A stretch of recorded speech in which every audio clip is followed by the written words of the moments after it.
It's 2026. The camera market is more crowded than ever.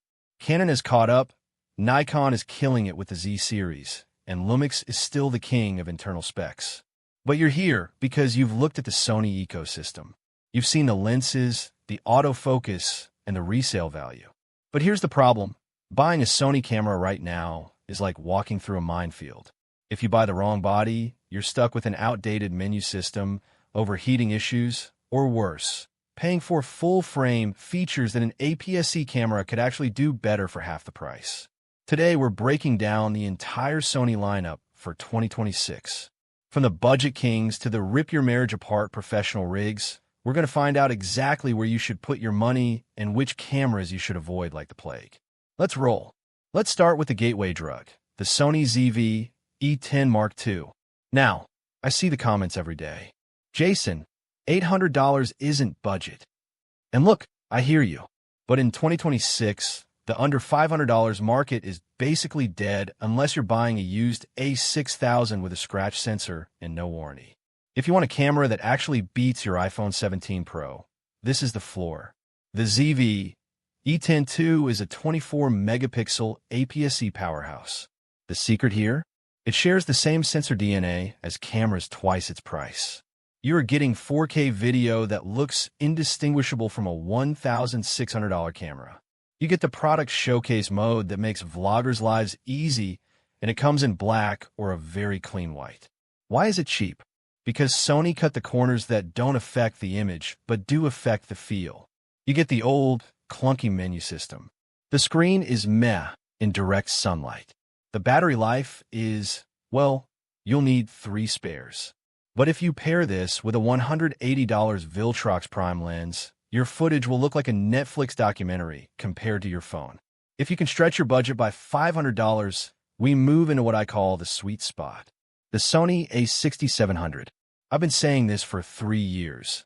This is the best APS-C hybrid ever made. Period. Why? One word. IBIS, in-body image stabilization. Most people aren't walking around with a $600 DJI gimbal. They're shooting handheld. Without IBIS, your 4K footage looks like a 1990s home movie.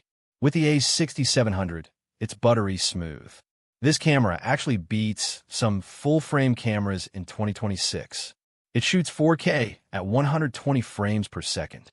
It has 10-bit 4:2:2 color science, S-Cinetone, and AI-driven autofocus that can track a bird's eye through a forest.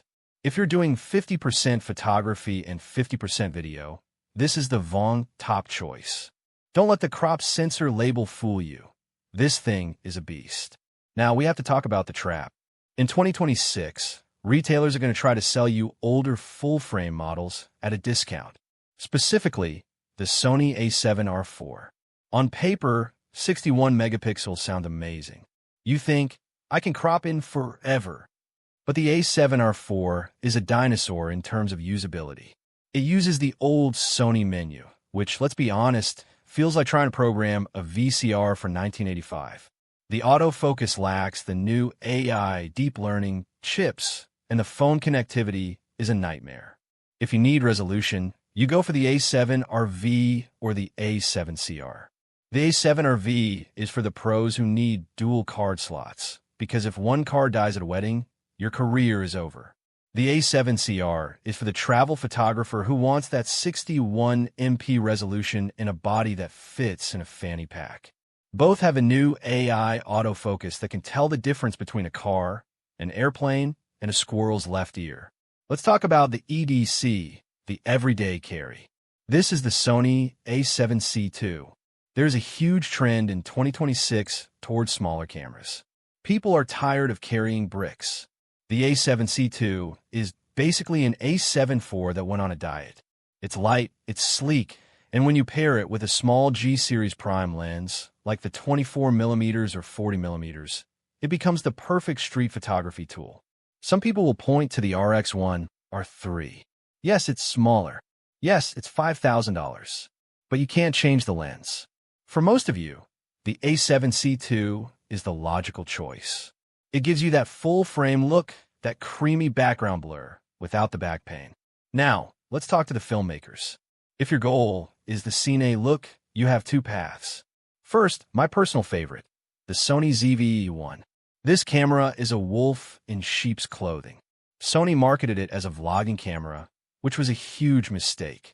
Inside this tiny body is the exact same sensor as the $3,500 FX3 and the A7S III. You're getting world-class low-light performance for nearly $2,000 less than the Pro Cinema line. It overheats. If you're filming a 2-hour church service or a long podcast, it will shut down. Use it for run-and-gun cinematic shorts, weddings, and music videos. It is the best small cinema camera ever made. If you need reliability, you wait for the FX3 Mark II. It's rumored for mid to late 2026. It will have a built-in fan, professional XLR inputs, and the Big 6 menu system. If you can't wait, the original FX3 is still the gold standard for Netflix-approved compact cinematography. Finally, we reach the rip your wallet, rip your marriage category. The Sony A7R IV. At $7,000, this isn't a camera. It's a piece of engineering magic. Why? The global shutter. For 100 years, cameras have red sensors line by line.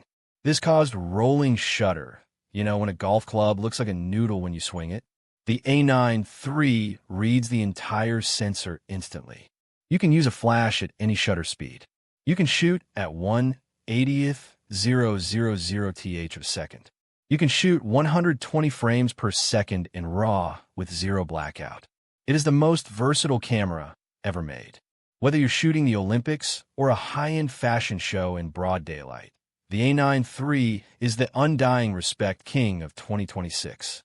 So, which one is for you? If you're just starting, get the ZV-E10 II. Spend the money you saved on a good microphone and a Viltrox lens. If you want the best all-rounder, the A6700 is the smart choice. It's the camera I recommend to 90% of my friends.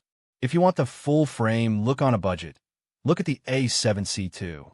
If you're a video-first creator, the ZV-E10 is a cheat code for cinematic footage. If money is no object, get the A7R III and never look back. Sony has a camera for everyone in 2026, but the most important thing isn't the body. It's the glass you put in front of it and the story you tell with it. What are you picking? Are you team crop sensor or team full frame? Let me know in the comments below. Don't forget to like and subscribe for more gear guides.